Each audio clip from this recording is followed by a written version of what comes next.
2 horas los que pierden mucho tiempo como yo, pero salís. Bueno, decís, che, a ver, por eso digo llueve, bueno, abro el paraguas. Está fresco, me pongo la campera, me llevo un saco por las dudas. Ese proceso, una persona con discapacidad intelectual puede no poder hacerlo en un día entero. No lo puede hacer, porque no lo sabe hacer, no puede. Entonces, una de las... y menos para otra persona. Para otra persona, lo mismo tal vez. Entonces, en los centros de día, uno de los temas que más se trabajan es este de que puedan levantarse y hacer esta rutina. Aunque al principio les lleve mucho tiempo, ¿no? Decir, bueno, me voy a poner estas zapatillas, este pantalón, esta remera, primero me voy a bañar, después voy a tomar el café con leche. Se trabaja mucho, porque no lo pueden hacer. Entonces hay cosas cotidianas para nosotros que son una pavada y que las hacemos en automático, que cuando hay una discapacidad intelectual X puede ser muy compleja. ¿Y eso en qué repercute? En todo. Porque supongamos que es una persona que consiguió trabajo. No llega, porque nunca decidió qué ropa ponerse. No pudo resolverlo. Conseguir trabajo. Uno dice, uno de los derechos es que consigan trabajo. ¿Saben que hay un montón que no quieren ir a trabajar? Pero no es que no quieren ir a trabajar porque son vagos. No quieren ir a trabajar por el miedo que les da. A todo. A la discriminación, a que no tengan un lugar cómodo, a que haya que correr todos los días a los bancos para que entre la silla, por ejemplo, o lo que fuera, a que haya rampas o que no haya rampas porque son edificios antiguos o edificios no adaptados, a que pase. Entonces a veces vos decís, te conseguimos trabajo, mira qué buena noticia, y se queda como, pero no voy a ir a eso. No, pero sí, está buenísimo, no voy a ir. Yo tengo un amigo, no tiene discapacidad intelectual, tiene espina bífida, que usa silla de ruedas. En algunos momentos ha podido con bastones canadienses caminar, ahora no. Es abogado, y hubo un momento en que rechazaba todos los trabajos que aparecían, y hubo un momento en que se les conseguía a través de asociaciones, y me decían, no, pero ¿por qué no? Porque por la escala, por esto, por aquello, no voy a ir, pero dale, bueno, tuve que hacer terapia. Tuve que hacer terapia. Eso es psicológico más allá de la discapacidad, de todo. Sí, que capaz le pasa. Anímico de la persona que se choca contra esas barreras y dice, no voy a poder. Sí. Sí, hay laburo donde de otra vuelta un rengo conocido estaba averiguando, bueno, le habían pedido un par de papeles y decían, en caso de necesitar asistente, familiar excluyente, ¿no? Como que sí o sea, sí de familiar. Bueno, no sé, hermano, sí, ya en el trabajo saben, el enfermero te va a clavar y me vas a faltar. Y capaz que no tengo un hermano o hermana que viva conmigo, y bueno, ya está, se pinchó. Y el tiempo para levantarme y sacarme de la cama para que yo vaya a laburar. Entonces, y estaba como excluyente, tenés que tener un acompañante que sea familiar, que te pueda levantar para que llegues. Sí, esas son todas las cosas que uno. Esto es lo que la inclusión hasta ahí. Claro, sí. Es un tema en lo laboral, es realmente un tema, porque vos decís, le están dando el trabajo, le están poniendo una condición que es muy difícil que alguien tenga un familiar, bueno, salvo por ahí los que tienen la mamá, que se dedica al 100%, pero es muy difícil que todos tengan un familiar. Que es posible, capaz que no, es raro que tu mamá te puede sacar de tu cama y hacer toda esa gestión. Y vos le podés decir al tipo, sí, no, mirá, yo tengo un servicio de enfermería de lunes a lunes aprobado por la obra social. Ah, no, sí, buenísimo, pero sabemos que tu enfermero te va a cagar y vos también lo sabes. Y vos decís como, sí, tenés razón. Sí. Ahí hay una inflexibilidad y por eso hay tantos juicios. Por eso hay tantas demandas de toda clase. Lo que pasa es que también es verdad que uno no puede vivir haciendo demandas, porque te volvés loco también. No solo por la plata, te volvés loco, si tengo que pelear por esto, tengo que pelear por aquello, tengo que pelear por lo otro. Es un requisito igual, para mí, inventado para incluir hasta ahí. Porque en definitiva también, si vos contratás a una persona con discapacidad, también sabés que tenés que ser más flexible con la inasistencia, la llegada tarde. ¿Por qué? Porque no está por derecho hay una dificultad. Vos decís, sí, pero yo salí y justo me encontré con que no había rampa por ningún lado, no conseguí quien me lleve. No sé si vos te pasó, pero hace unos años acá en la facultad trabaja una chica que usa silla de ruedas. Creo que en la parte de servicios. Y hubo un conflicto con las obras sociales, entonces el transporte no funcionaba. Ella no podía venir a trabajar, porque ella no tenía auto. Y los taxis no siempre te traen. Y el transporte que ella tenía por su obra social tenía un conflicto con la obra social. Pero tuvo como 3 meses que el transporte no funcionaba, funcionaba una vez por semana, una cosa así. Bueno, la facultad en ese sentido sí fue flexible, pero eso te puede pasar. El límite, ¿no? El límite entre flexibilizar y no pasar de rango para que sea una cosa desigual, que creo que tampoco es lo que buscan las personas con discapacidad. Esta idea de, algunos sí, porque algunos sí, esto de privilegio, sino de que vos tenés que entender que es una situación distinta y que requiere de otra exigencia, pero otra exigencia, y capaz que bueno, va a llegar tarde todos los días, bueno, que se quede un rato más. Porque no llegue tarde y hace lo que esté más tarde y que se sea horario. Exacto, o eso, o lo tolerás, o sea, bueno, también sabrás que, por ejemplo, las dependencias del Estado que tratan de cumplir con el cupo, por ejemplo, Cámara de Diputados, la pongo ejemplo porque conozco un caso, entonces vos tenés un trabajo, pero no tenés nada para hacer.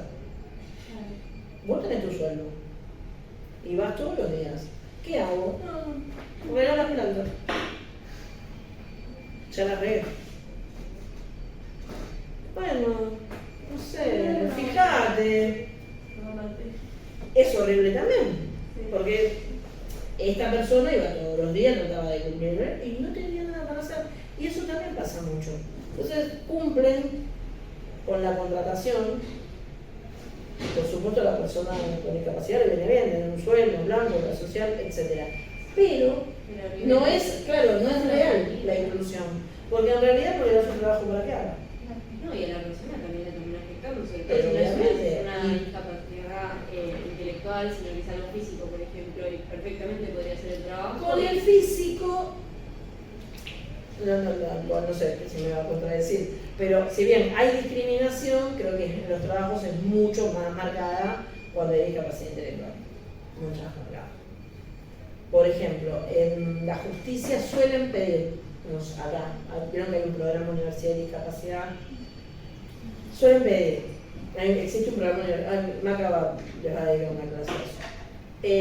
Y suelen pedir personas con discapacidad para los juzgados, pero ya ellos te aclaran de entrada, mira, no puede ser. Con discapacidad motriz depende del edificio, porque los edificios de acá hay un par que como son históricos no se pueden adaptar, entonces no hay rampa. Ya hay movida, no hay rampa. La escalera es así y el ascensor no se sabe si resiste una silla, se rompe 3 veces por día. Entonces te dicen, no tiene que ser este tipo de discapacidad. De la intelectual no te lo dicen, pero vos sabés que muy difícilmente en un juzgado vayan a tomar a una persona con discapacidad intelectual. Entonces termina siendo, podría ser un ciego, depende del juzgado, y o discapacidades viscerales, lupus, tal vez un sordo, depende para que lo quieran. Entonces se ajusta mucho. Y a veces es verdad que el edificio que tenés vos no lo podés modificar. Vos no podés decir, yo soy después, pido que me modifiquen, pues son edificios que no se van a modificar. Entonces es difícil. Y hay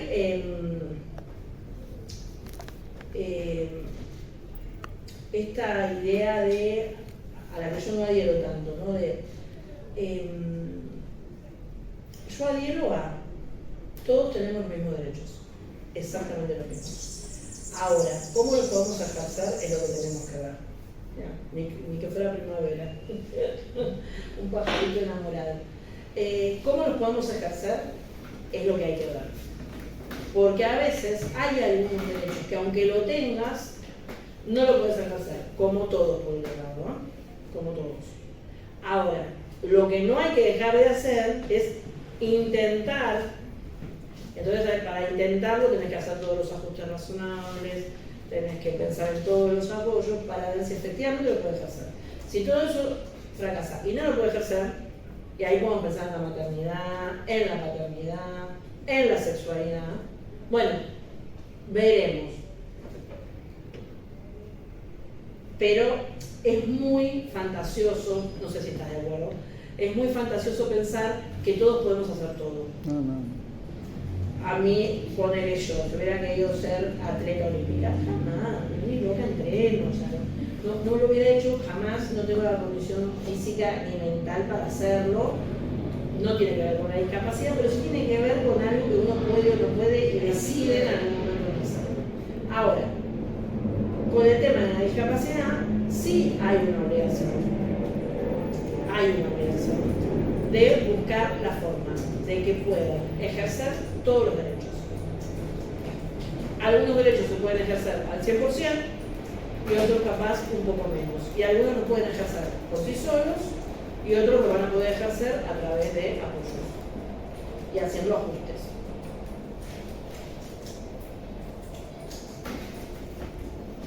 Y vamos a hablar de transexualidad, que también en los lugares de internación es un tema. Dato importante, la Organización Mundial de la Salud considera a la sexualidad como parte integrante de, estoy usando una palabra que vale a no lo voy a decir después, como parte del concepto integral de salud. Esto es muy bueno, porque al formar parte del concepto integral de salud está habilitando a que uno pueda pedir determinadas prestaciones relacionadas con la sexualidad como una prestación de salud. Estamos bastante lejos porque cuesta conseguir pañales a veces, pero bueno, está bueno que teóricamente tengamos esa idea de lo integral. La discapacidad y la sexualidad. A ver, nuevamente, lo más complejo es la discapacidad de las personas con discapacidad intelectual. El ejercicio de la sexualidad. ¿Por qué? Por esto que hablábamos el otro día, de la dificultad para comprender. Y de algo que es hoy, lo tenemos todos muy presentes, que es que sea voluntario. Que uno quiera, que uno acepte. Esa idea de voluntad, de decisión, es un poco más liviana, podríamos decir, que la voluntad para celebrar actos jurídicos. Que es como más. Esa es un poco más, ¿por qué? Porque involucra una cosa más personal. Podríamos verlo como algo más liviano. Sí, porque no implica la creación de obligaciones. Exacto. Entonces pero es como muy importante, ¿no? Que puedan lograr, que puedan entender que tener o ejercer una sexualidad tiene que ver con qué quieras, con que sea algo que realmente querés, deseas, aceptás que suceda. Y en sexualidad de personas con discapacidad intelectual, sobre todo, hay mucha resistencia de las familias. Porque son malos y egoístas y castradores, no. Porque, o tal vez en algún caso, pero en general es por la sobreprotección. Porque vos tenés miedo de que le suceda algo. En el caso de las chicas, que tengan embarazo no deseado, que sean violadas, etc. En el caso de los varones, por ahí el miedo no es algo tan así, tan concreto, pero puede ser también una enfermedad de transmisión sexual, a que los lastimen haciéndoles creer algo que después no es, también lo del abuso. Entonces, al haber cierta resistencia en las familias, es muy difícil trabajar con la educación sexual de las personas con discapacidad. A todo esto agreguémosle que tampoco los médicos ni los psicólogos se especializan demasiado en el tema. Vos tenés que preguntar, decir, necesito una psicóloga que pueda hablar de sexualidad con una chica que tiene discapacidad intelectual tal. Entonces te dicen, hay una en San Isidro, pero vive en Caballito, tenemos una en San Isidro. Entonces, es complejo, lo que yo le decía de los ginecólogos también. Esto de la existencia de estos mitos que hablábamos el otro día, de son ángeles y malas, son niños o son como niños, no sienten deseo, esa es una, son feos, entonces no pueden generar interés en nadie. La otra es, son hipersexuales y no pueden controlarse. O sea, fíjense la reproducción, ¿no? Entre ángeles y nada. Son unos degenerados. Bueno, todos esos son mitos fácilmente destruibles si uno les enseña. Y primero, bueno, a ver, todas las ideas de tratamientos terapéuticos se supone que deben ser integrales, o sea, que participe toda la familia, porque los primeros que tienen que entender esto son los padres, que son las personas que están más cerca, cuando hay padres, o el familiar que esté más cerca y a cargo. El tema de la educación sexual, yo les diría que es casi el pilar fundamental para poder hablar de que puedan efectivamente ejercer su derecho a la sexualidad. Fíjense que el artículo, no me acuerdo si es el 23 o el que le sigue, que habla del derecho a la sexualidad reconvencional. Sí, de la persona con discapacidad. No te pongo cargos. O sea, está incorporado como un derecho a que tengan derecho a una sexualidad plena y a no tenerle miedo a incorporar la idea del placer, porque en general uno piensa sexualidad, personas con discapacidad, educación y evitar el embarazo. Y le dan las trompas por las dudas. Por las dudas. Ante la duda. Seamos muy, muy precavidos y digamos trompas así a todas. Entonces, también hay un lugar para el placer, porque van a decir, son niños. No son niños. ¿Parece un niño? Y bueno, sí, capaz que a veces parecen más chicos. Pero la realidad es que todos tenemos un desarrollo hormonal, un crecimiento físico que le pasa a todas las personas, también a las personas con discapacidad intelectual, y también esas personas lo van a evidenciar. Entonces siempre está el ejemplo de casi todos los ejemplos son con el síndrome de Down, porque evidentemente es en discapacidad intelectual del que más se habla, de la escena familiar, de una cena y un chico de 14 años masturbándose mientras todos comen. ¿Es un degenerado? No es un degenerado, no sabe que eso lo tiene que hacer solo, que eso lo tiene que hacer en su habitación o en el baño. ¿Él qué hace? Le gusta tocarse, como le gusta comer chocolate también. Y si vos no le decís, ya no te puedes comer 3 cajas de chocolate porque te va a hacer mal, se la va a comer, porque le da placer. Lo mismo pasa con lo sexual. Se toca porque le da placer y tiene ganas de tocarse en ese momento. Entonces, ahí tiene que haber sí o sí educación sexual. El papá de este chico que yo les contaba de los pañales, también el día de la clase de sexualidad, me contó, él tenía la mujer, una hija y otro hijo. No me acuerdo si este era el mayor o el del medio. Bueno, un día este chico empezó a querer tocarse y a querer tocar. Entonces la mamá y la hermana se pusieron muy mal y el señor, que tenía un temple, realmente viste que cuando vos decís la vida sabe lo que hace, ¿no?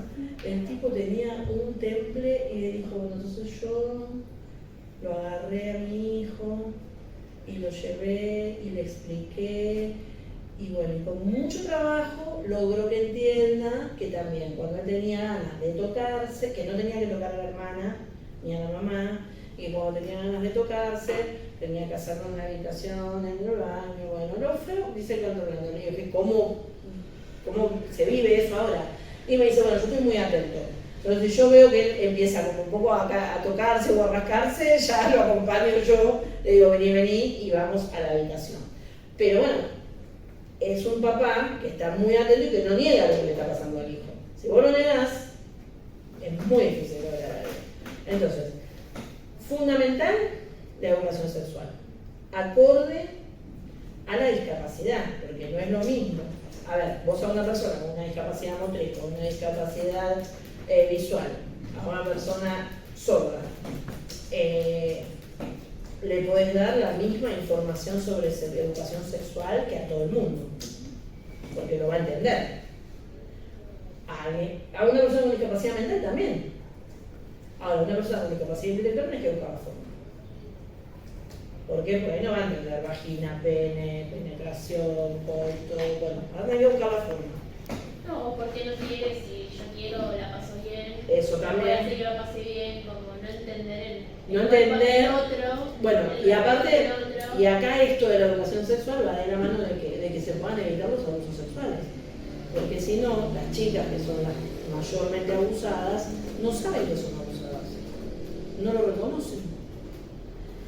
Y tampoco saben que pueden decir que no.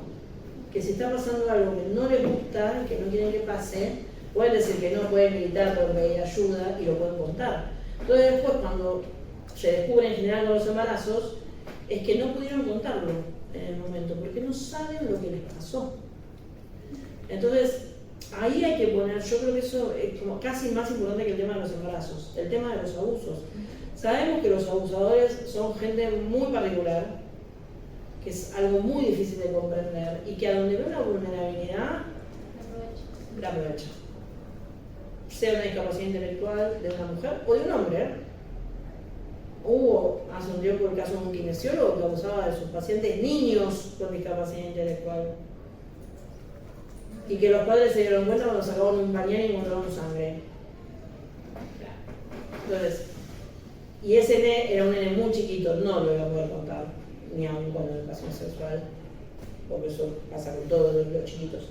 Pero entonces, pensar la educación sexual como la posibilidad de que efectivamente puedan ejercer ese derecho a tener una sexualidad plena, pero además también para darles una herramienta para poder evitar o por lo menos contar si han sufrido abusos sexuales. Y después también como una herramienta para que puedan decidir en algunos casos.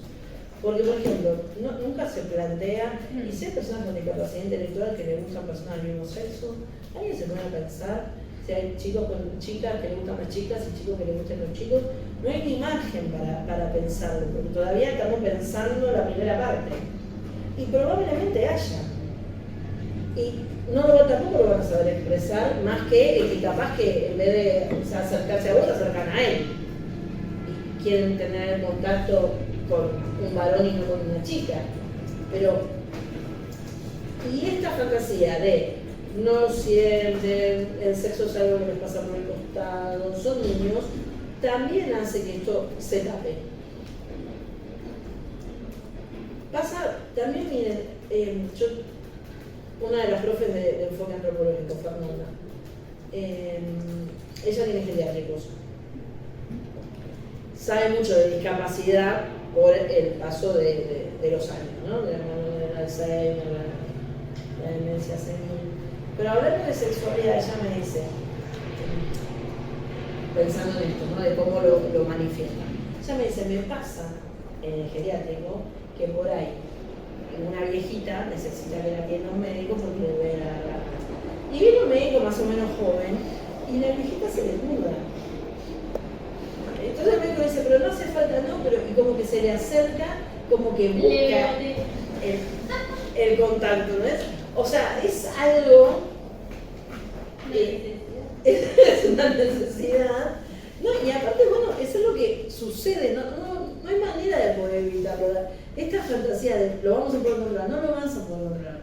Y entonces el día que vaya a la escuela, al centro del día, a comprar el pan, puede pasar, ojalá pase bien, pero puede pasar mal también, porque crecen, las hormonas funcionan igual. Lo de la hipersexualidad en realidad no es, creo que está demostrado que no es que exista la hipersexualidad, sino que lo que no hay es ese control, justamente porque no saben lo que hay, si está bien o está mal, es lo mismo tomarse un helado que masturbarse, que lo ponen en el mismo nivel. Las dos cosas le gustan y las dos cosas las va a hacer. Bueno, y otro tema clave son los anticonceptivos, los métodos anticonceptivos. Pero entonces ahí vos tenés En general, los métodos anticonceptivos siempre recaen en la mujer, incluso el uso del preservativo en el hombre también es casi una responsabilidad de la mujer. Y bueno, y ahí hay un tema, porque vos tenés métodos que podés decir, bueno, a ver, no se va a poder retomar todos los días la pastilla, ¿no? Pensamos en cualquiera de los otros métodos, DIU, parche, inyección, etc. Pero no previenen enfermedades de transmisión sexual, entonces vos, lo complejo que es explicar esto, de que hay algunas cosas que van a evitar un embarazo, pero no van a evitar que te puedas contagiar algo. Y el tema del preservativo, bueno, que aprendan a usarlo, que se lo aprendan a poner, que no se olviden de usarlo.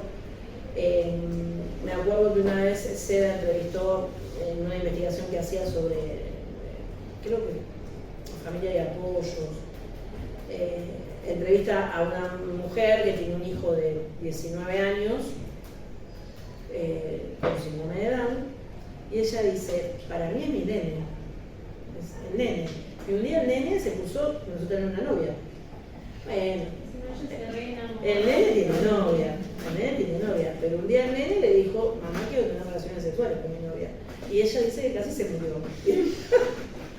Porque para ella realmente era un nene diciéndole, quiero tener relaciones sexuales. Bueno, ella hizo todo un proceso interno. Y bueno, entonces se aseguraron, por ejemplo, que cuando están con la chica estén en la casa de ellos o en la casa de la chica, ellos tratar de no estar presentes, pero como acordate de usar el preservativo, le explicaron cómo ponérselo, bueno. La chica también tenía una hija. Sí, la chica también tenía una discapacidad. Que ahí está el otro tema, ¿no? Si no hay una discapacidad del otro lado, bueno, puede ser más fácil el tema del control, por lo menos, de la natalidad. Si los dos tienen discapacidad, es probable que entre los dos hay que... Pero les pasa, incluso a esta mujer que después dice que no es un nene, pero lo primero que le pasa es decir, pero es mi nene, y me está diciendo que quiere tener relaciones sexuales. Bueno, creo que ellos lo resolvieron así, como haciendo como un apoyo cercano, no tan invasivo. Pero pensemos en lo invasivo. Hay un proyecto muy viejo, que es el de las asistentes sexuales, que acá lo encabeza la Asociación de Meretrices. ¿Por qué? Porque son ellas las que históricamente se han ocupado por lo menos de las necesidades sexuales de los varones con discapacidad. Entonces, yo tengo muchos comentarios de padres. Hay uno que es muy gráfico, que es lo voy a llevar para que descargue. Pero eso no pasa con las mujeres, ¿eh? De la sexualidad de las chicas no hay ninguna frase. Bueno, el proyecto de la asistencia sexual, que tiene que ver sí con el trabajo como trabajo sexual, pero también con una capacitación específica. Entonces la idea, esto está legislado creo que en 2 países solamente, creo que Suiza y, si no me equivoco, Japón.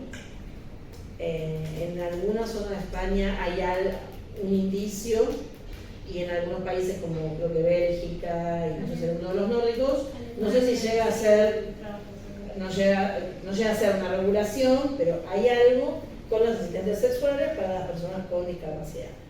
Entonces, hace muchos años cuando empezamos a hablar de este tema, alguien me dijo, qué horror, porque vos le estás metiendo una persona en la relación sexual. Sí, qué horror para nosotros, que no necesitamos, pero para el que necesita, que la única manera de tener una relación sexual es que haya un asistente, y no sé si es tan horror, qué sé yo, me imagino que no.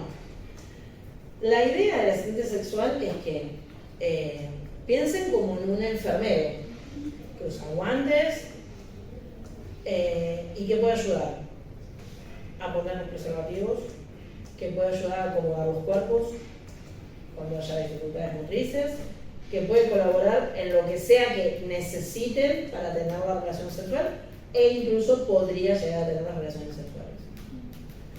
Estamos a años luz, imagínense que mi idea es parar, porque la sexualidad forma parte del concepto integral de salud, entonces si hay asistentes sexuales la tienen que cubrir, como los asistentes domiciliarias, como la maestra integradora, como todo. Nosotros estamos todavía lejos de eso. Pero es una alternativa. No sé si es la única y no sé si es la mejor. Pero es una alternativa que además adapta a algo que sucede en la realidad. Sí, que también se relaciona